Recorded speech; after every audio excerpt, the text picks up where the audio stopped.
Can I ask you a question? The question is this: can your identity change before your circumstances do? Because I think that a lot of us actually believe that once our life changes, that we're going to naturally change too. It's like once we get married, or once we move overseas, or once we finally lose all the weight, or once we start the business, once we make more money, then we're going to be more confident, more peaceful, more disciplined, more fulfilled. And the reality is that I used to believe that too.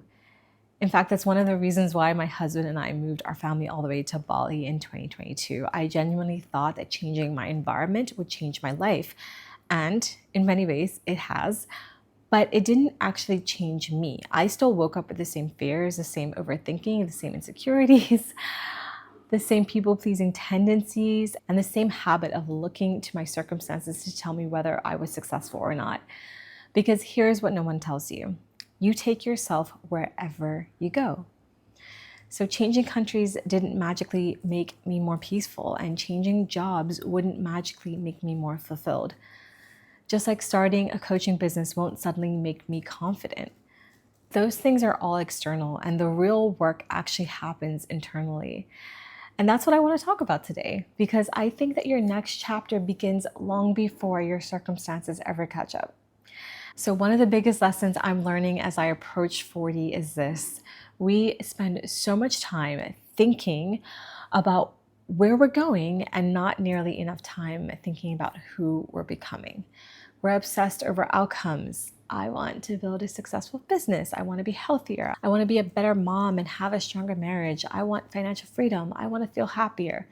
But here's the question that's been changing everything for me: who would I need to become if those things were already true? Because I don't think that God is nearly as concerned with our circumstances as he is with our character. I think he's far more interested in who we're becoming rather than what we're achieving. So this week on Instagram, I'm sharing something that I hope really resonates with people. I basically am sharing about how much I love God, but I'm not trying to pretend that I'm perfect. And I really meant every word of that post. I love God, but I still doubt sometimes. I still wonder if I'm hearing his voice or just my own thoughts. I've gone months and probably even close to a year without opening my Bible. I'm still an overthinker. I still get anxious. I still lose my patience with my kids far more than I'd like. Sometimes I still compare myself to other women, and I wonder, what am I doing wrong? What am I doing differently? Shouldn't this feel easier by now? And I wanted to share that because I never want this channel to feel like a place where women think that they have to have everything together before God can use them. In 2022, after severe emotional burnout and a series of life disappointments, I honestly had walked away from my faith. Not because I stopped believing in God, but because I was so hurt. I was exhausted. I didn't understand what he was doing. And yet, looking back now, I realized that God never stopped pursuing me. He patiently invited me back, not because I was finally perfect, but because I was willing. And I think that's what faith really is. It's not perfection. It's literally just willingness. So how do we actually become the woman that we're praying to become? One of my favorite coaching exercises is something I call the ideal day exercise. Notice that I didn't say your dream holiday exercise or your dream house exercise or winning the lottery exercise. I want you to imagine something so much more simple than that. I want you to imagine that it's a random Tuesday and you're waking up, and how do you start your day? Who are you when no one's watching? How do you wake up? What's the very first thing that you do? Do you immediately grab your phone, or do you create a little space to be with God? How do you speak to your husband, your children, your friends? How do you take care of your body? How do you respond when something unexpected happens? How do you finish your day?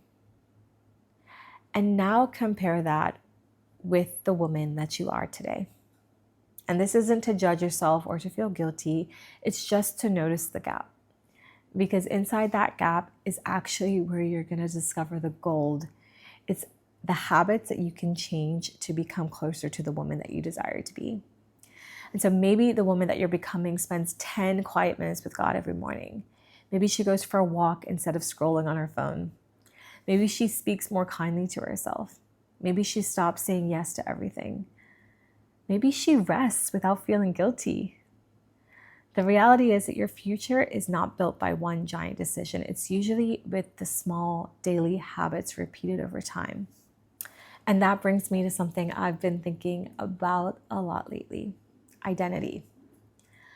For months, I kept calling myself someone who wanted to be a coach, an aspiring coach, someone thinking about starting a coaching business. And then one day I realized nothing was going to change until I changed the way I saw myself. So I finally stopped waiting for permission. I decided I am a coach. Not because I've had hundreds of clients and not because I have this huge audience on YouTube or Facebook or anywhere. Not even because I suddenly felt like I was confident, but because I was willing to start showing up as the woman I believed God was calling me to become. I started making their videos. I started creating resources. I started having conversations. I started helping the women in front of me instead of waiting until everything looked impressive. Nothing about my circumstances had changed, but my identity was starting to change. And eventually my actions are going to start to catch up. Later this week on Instagram, I'm actually going to be sharing 5 questions that I wish I had asked myself before making big decisions. And I want to leave one of them with you today. Who do I need to become for this next chapter? Not what do I need to have, not what do I need to achieve. Who do I need to become? Because I sincerely believe that your next chapter doesn't begin when you move, or when you get married, or when you start the business, or finally when you reach the goal. It begins the moment you decide to become a different woman. One who trusts God a little bit more, one who keeps promises to herself, one who chooses courage over comfort, and one who builds slowly instead of striving endlessly. It's about one ordinary day, one faithful habit, one brick or step at a time. And if you made it to the end of this video, I would honestly love to know, what's one identity that you're leaving behind and who are you becoming instead? So I want to thank you so much for being here, and I'm going to see you in the next video next week as we keep building our next chapter, one brick and one step at a time.